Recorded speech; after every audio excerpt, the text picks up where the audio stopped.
Duet Ganjar Prabowo atau Prabowo Ganjar, mana yang lebih tinggi potensi elektabilitasnya untuk Pilpres 2024 mendatang dan bagaimana peluang menduetkan keduanya? Kita akan bahas bersama anggota Dewan Pembina Partai Gerindra, Daniel Anzar Simanjuntak, Ketua DPP PDIP Nusyirwan Sujono, dan peneliti senior Litbang Kompas, Toto Suryaningtyas. Selamat malam Bapak-Bapak. Selamat malam. Selamat malam. Selamat malam. Selamat malam, saya ke Mas Toto dulu. Nah, bagaimana membaca potensi elektabilitas dua tokoh ini jika diduetkan? Yang mana saja ya, mau Prabowo Ganjar, Ganjar Prabowo. Apa sebenarnya unsur-unsur yang membuat keduanya layak diduetkan dan memiliki potensi yang tinggi elektabilitasnya, Mas Toto? Terima kasih Mbak Friska. Jadi tadi sudah disampaikan di dalam grafis awal bahwa potensi elektabilitas untuk pasangan Ganjar Pranowo dan Prabowo itu mencapai angka tadi antara 43 sampai dengan 62%. Ya. Tetapi jika mempertimbangkan kekuatan pendukung loyal dan pendukung yang tidak loyal, itu sebetulnya rentangnya masih lebih lebar. Ya. Jadi bukan 43 ke 62, tapi 23 ke 62. Artinya apa? Ada risiko bahwa elektabilitasnya bukannya antara 43 sampai 62, tetapi 23 sampai 62. Artinya ada elektabilitas risiko kalau swing voternya itu pindah semua, itu hanya 23% ketika digabung. Nah, itu yang harus diwaspadai karena juga tingkat militansi dari masing-masing pendukung ini berbeda. Oke. Demikian. Nah, kalau bicara mana yang paling potensial meraup suara, itu kalau posisinya mana? Bisakah dibaca Mas Toto misalnya Ganjar Prabowo atau Prabowo Ganjar begitu kalau dari sisi survei?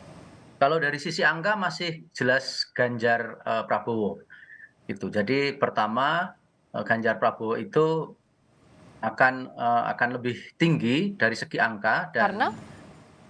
dan elektabilitasnya. Kalau kita lihat elektabilitasnya bahwa ketika ini dipakai dengan model pertanyaan terbuka, kemudian simulasi 10 nama, 5 nama, 3 nama, bahkan 2 nama pun itu Ganjar masih lebih tinggi. Angkanya 54, 43. Maaf, 56, 43. Jadi selisihnya memang hanya tipis kalau misalnya margin error-nya dipakai misalnya di elektabilitasnya Pak Prabowo ditambah lalu elektabilitasnya Pak Ganjar dikurangin, itu memang sudah tidak teririsan, tetapi masih terlalu tipis kecuali kalau sudah 2 kali lebih. Artinya kalau misalnya dihadapkan head to head saja itu masih menang Pak Ganjar, artinya kalau itu ditambah dengan potensi elektabilitas tadi, misalnya pemilih Ganjar ada 7,sekian% yang mau Pak Prabowo sebagai wapresnya, dan sebaliknya angkanya juga sama 7,sekian%. Berarti kan kalau itu elektabilitas head to head ditambah dengan potensi 7% tadi kan tetap menang Ganjar dari segi angka. Dari segi angka, demikian. Ini kita masih bicara dari segi angka sampai saat ini. Kalau dari Gerindra, Bung Daniel, ini jadi perhitungan atau tidak? Kalau Gerindra sikapnya, ya Pak Prabowo harus capres siapapun cawapresnya. Ya, pertama perhitungan elektoral secara kuantitatif tentu adalah hal yang lumrah dan biasa.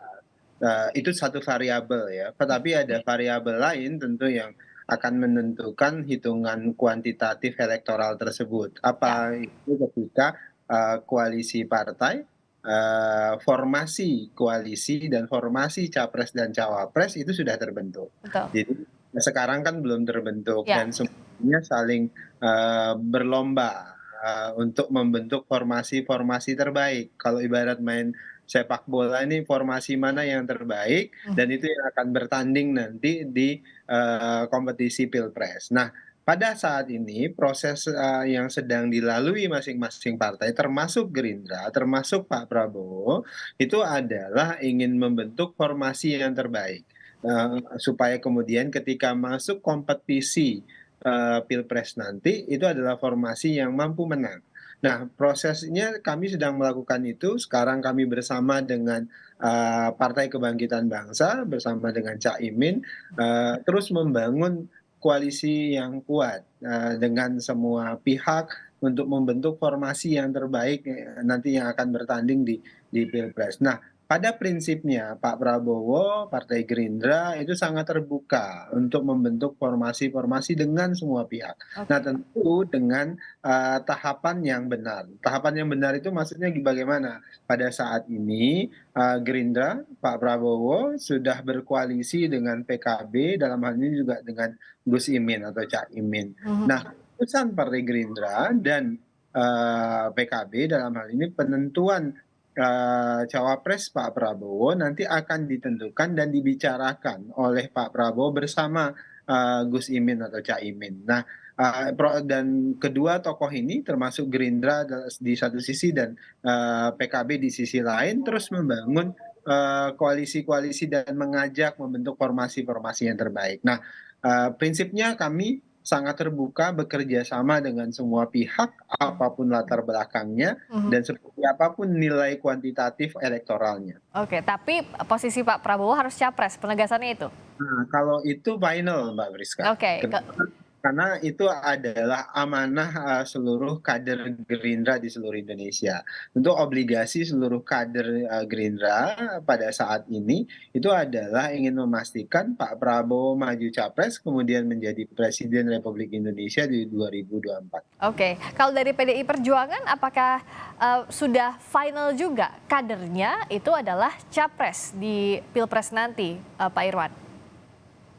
Jawabannya tentu seperti yang sudah disampaikan oleh Ibu Ketua Umum pada saat ulang tahun, bahwa eh, sebagai partai pemenang pemilu, seperti yang juga disampaikan oleh Sekjen, bahwa kita sudah 2 kali melakukan kontestasi untuk pemilu ini, 2 kali kita pemenang, dan angkanya seperti tadi yang disampaikan oleh Mas Toto, Ya.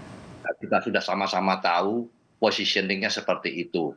Jadi kalau dengan catatan sekali lagi mohon digarisbawahi bahwa nama itu belum disampaikan oleh Ibu Ketua Umum. Saya malam ini mengatakan bahwa kita tidak membahas soal nama, ya. Hmm.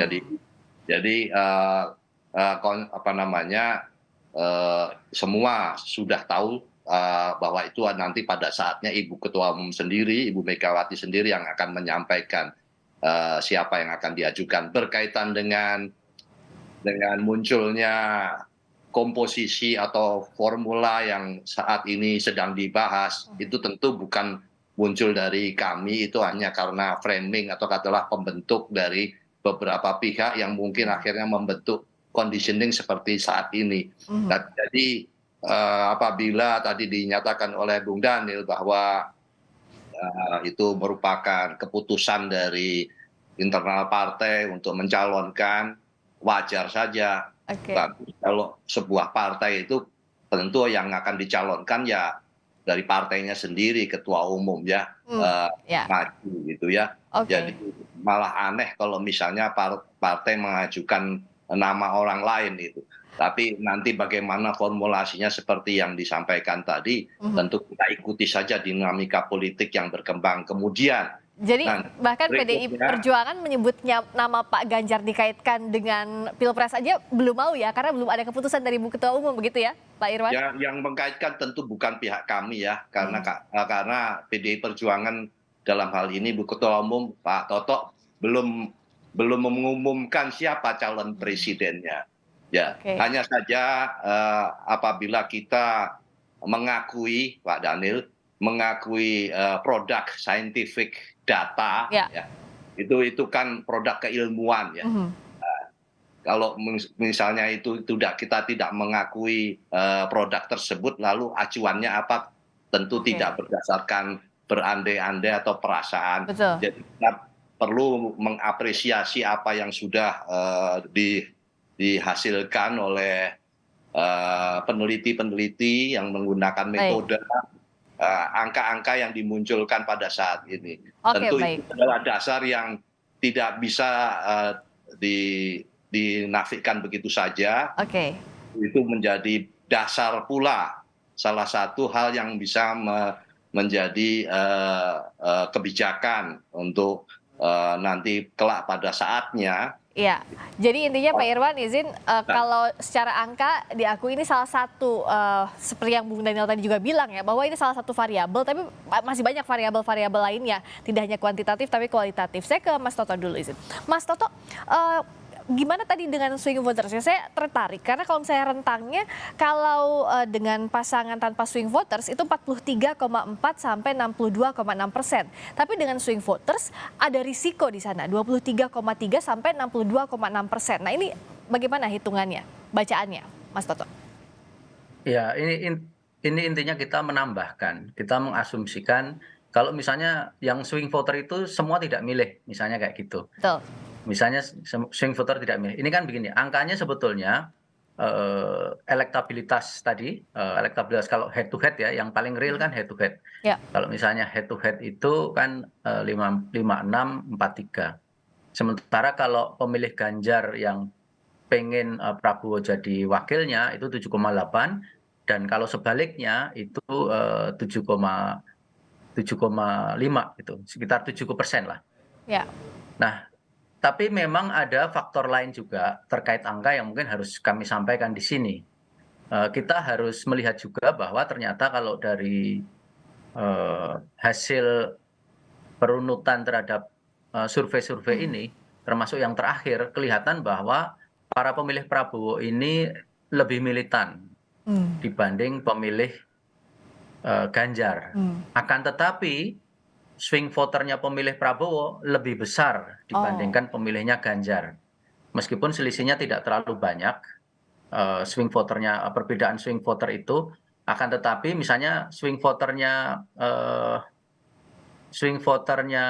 Ganjar itu 11 sampai 18%. Oke.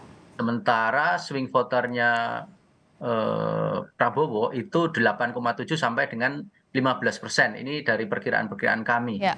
Jadi dari sini kan angkanya kelihatan bahwa swing voternya Ganjar itu pemilih mengambangnya lebih besar. Ya, maaf, swing voternya Ganjar itu lebih besar, 11,4 sampai dengan 18,8, sementara swing voternya Prabowo lebih kecil, 8,7 sampai dengan 15%. Kemudian yang kedua juga aspek militansi, kalau kita lihat dari kajian sebelumnya, mungkin sudah ditayangkan juga bahwa militansi dari pemilih Prabowo itu lebih tinggi dibandingkan pemilih dari Ganjar, yang juga terindikasi dari swing voter.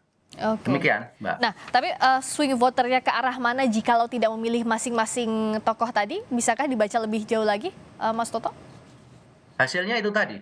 Hasilnya bahwa kalau misalnya total swing voter itu diperhitungkan, itu ternyata angkanya bisa anjlok juga. Kita harus lihat bahwa ternyata kalau misalnya kedua tokoh ini ditanyakan secara terbuka siapa calon wakil presiden yang paling diminati publik kan bukan Prabowo dan bukan Ganjar. Ya, jadi masing-masing itu ternyata tokoh lain. Misalnya Ganjar ini kan tokoh Sandiaga Uno dan Erick Thohir itu kan sama-sama 14%.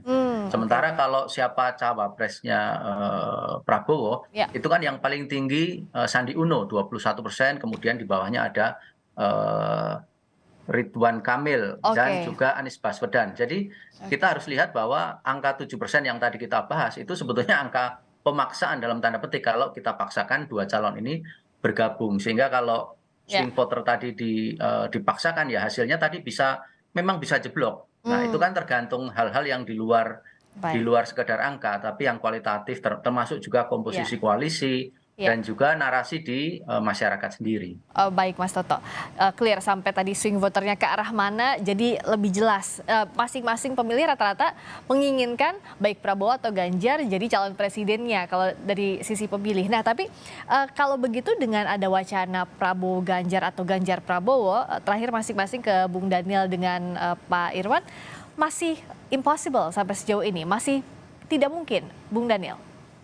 Ya, pada prinsipnya untuk kami di Partai Gerindra dan Pak Prabowo tentu perjuangan kami ingin memastikan Pak Prabowo jadi calon presiden dan jadi presiden di 2024. Ya. Jadi itu adalah cita-cita besar seluruh kader Gerindra dan itu yang akan kami perjuangkan. Itu pertama, Mbak.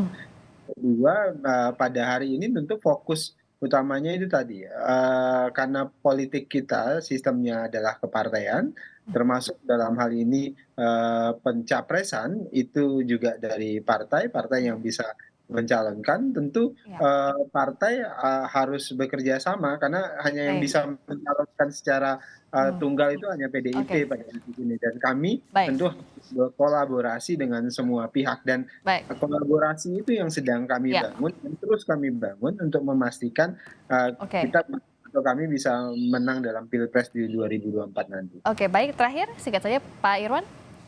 Ya tentu kan kami tidak bisa berandai-andai karena menunggu saja nanti pada saatnya Ibu Ketua Umum akan menyampaikan siapa yang akan dimunculkan oleh Baik. PDI Perjuangan. Ya. Baik, jadi hitung-hitungannya masih panjang nanti jelang 2024, tapi ya wacana pasti akan terus bergulir di publik dan jadi pertimbangan masing-masing parpol. Terima kasih anggota Dewan Pembina Partai Gerindra Dhanil Anzar Simanjuntak, Ketua DPP PDIP Nusyirwan Sujono, dan juga peneliti senior Litbang Kompas Toto Suryaningtyas. Selamat malam Bapak-Bapak, terima kasih.